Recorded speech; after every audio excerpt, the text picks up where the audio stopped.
mi bagna e un vento m'asciuga. Non è una sfida lanciata al mondo, né una resa sussurrata a bassa voce. È un modo di stare in piedi mentre tutto passa. L'acqua è ciò che arriva senza bussare, un dolore improvviso, una parola che ferisce, un giorno che pesa più degli altri.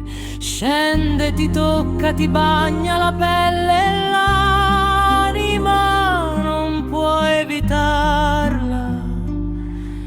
Nessuno davvero cammina sempre all'asciutto. E allora non ti ribelli, non corri, non alzi la voce, aspetti, perché sai che dopo l'acqua c'è sempre il vento.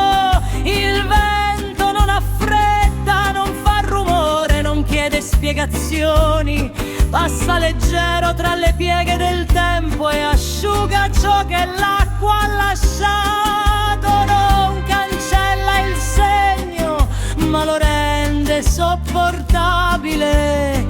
Questo proverbio parla di una calma profonda, di un'anima che non si agita a ogni colpo, di chi ha imparato che la vita non si domina con la forza ma con l'equilibrio. Restare impassibili lì, non essere freddi e restare interi, e permettere agli aventi di fare il loro corso senza lasciare che ti portino via come una pietra sulla riva.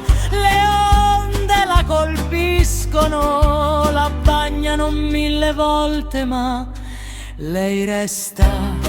Il vento passa, il sole ritorna e la pietra è ancora lì, più levigata, mai spezzata.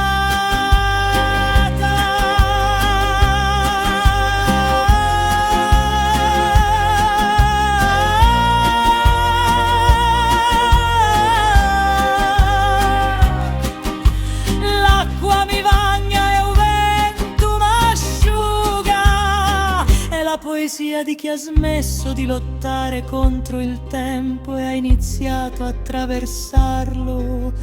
Tutto viene, tutto va e tu rimani in silenzio,